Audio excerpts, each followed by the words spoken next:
Alors, pour l'exercice 67, vous allez devoir placer des points puis calculer les pentes en fait, des différents segments que vous allez créer. Alors, je vais prolonger ces segments pour que ça fasse vraiment des pentes, parce que sinon c'est un peu compliqué. On a le point E ici. Je vais directement placer les 4 points qu'ils nous ont demandé de faire, c'est-à-dire E, F, G et H. F, on a 3,2, donc j'ai agrandi l'échelle ici, 2 carrés égale 1 unité. Pareil ici. 3, 2. Ensuite, le point H, 2, 1. Et puis le point G, 4, moins 1. 4, moins 1. Voilà. Vous voyez que même en ayant agrandi, on reste quand même sur des trucs très petits. Alors, on va faire les différents segments pour que vous voyez ce que ça donne. D'abord, on va commencer sur EF.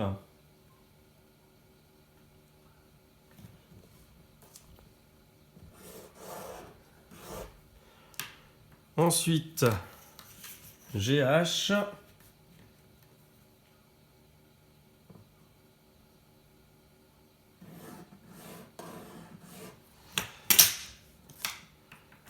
Et ensuite, on va nous demander de faire EG et EH.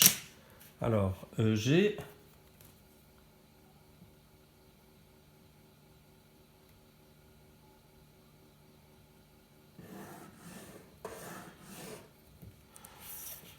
Et pour finir, EH.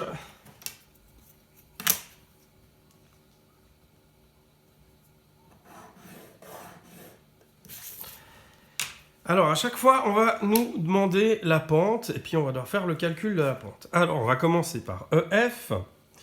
Alors, EF, je vais le faire ici. 1, 2, donc plus 2 et plus 1. Donc, A est égal à 1 sur 2 égale 0,5. Ok, ensuite, pour GH, c'est vite vu, on va le faire là.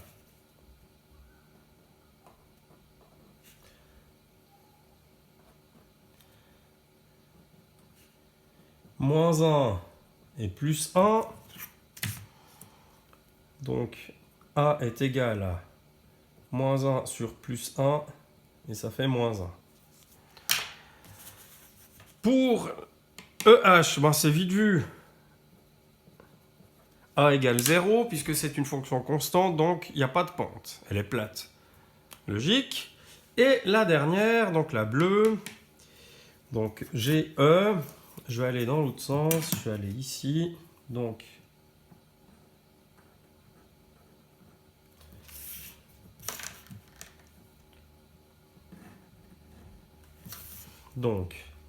on fait moins 2, et 1, 2, 3, donc plus 3. A est égal à moins 2 sur 3, égale moins 2 tiers. Voilà donc nos pentes. Comment on les calcule? Ça me permet de faire les points A et B, ainsi que le point C directement.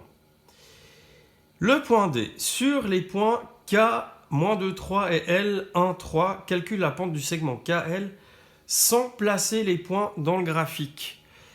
Ben, si vous regardez bien, la différence entre nos deux points, ça va être ici la différence qu'il y a entre la coordonnée x du point G et la coordonnée x du point E. Si je prends par exemple, donc pour, c'était GH, la coordonnée x du point H et la coordonnée x du point G. Si on regarde le point G, je vous remontre ici, le point G, la coordonnée x c'est 4. La coordonnée H, c'est 2. Donc, quelle est la différence entre la coordonnée H, x de H et 2, là, celle-là? Il y a combien de différence? Il y a plus 2 de différence. Ensuite, entre le point G et le point H, combien j'ai de différence sur la coordonnée Y, la deuxième coordonnée? On voit que l'on a moins 1 et 1. Ça fait également 2 de différence. Mais ça fait moins de différence, parce que cette fois-ci, je vais vers le bas. Ok? Donc, moins 2 plus 2, on peut arriver à trouver ces valeurs-là. C'est la même chose que ce que j'ai fait pour le calcul de la pente ici. Sauf que je l'ai fait en utilisant directement les coordonnées. Donc, il faut faire l'écart de coordonnées. Alors, si je fais ça sur mon livre, je vois que K est égal à moins 2, 3 et L est égal à 1, 3. Donc, l'écart entre K et L, il vaut combien? Je passe de moins 2 à plus 1. Donc, au niveau de la coordonnée X, je vais avoir plus 3. Plus 3 vers la droite sur la coordonnée X. Maintenant, sur la coordonnée Y, entre le point K qui est à 3 et le point L qui est à 3, je vais avoir 0 de différence. Oh bah c'est vite vu. Que vaut la pente de ce truc-là? Si j'ai 0, bah, la pente vaut 0. C'est une fonction constante. Maintenant, alors ici c'était facile, mais ici ça va être un peu moins facile. Ou peut-être pas, on verra. Même question avec les points M, moins 3, 2 et moins 3, 5. Alors, moins 3, 2, il suffit de regarder ça pour voir que les deux points, ils sont exactement sur la même verticale. Donc, que vaut la pente quand on est sur une verticale? Elle n'est pas définie. On ne peut même pas la définir parce que ça va donner, ici, moins 3 et moins 3, ça va donner 0. Donc, l'écart 0 dans ce sens-là. Puis, en hauteur, ça va donner de 2 à 5. Ça va être plus 3 en hauteur. Donc, ça va nous donner quoi? 3 divisé par 0. Et rappelez-vous, en maths, on n'a pas le droit de diviser par 0. Donc, est-ce que la pente existe avec les points MN? Quand on est à angle droit, la pente n'existe pas. Elle n'est pas définie, en fait. Puisque c'est le calcul, on n'a pas le droit de diviser par 0.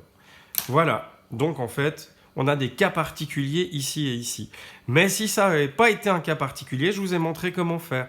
Il suffit de regarder les différences entre les deux coordonnées, de la première et de la deuxième, de définir si on va vers le haut, vers le bas, vers la gauche, vers la droite. Puis après, vous divisez les deux chiffres et vous pouvez trouver la pente sans avoir à la mettre sur le graphique.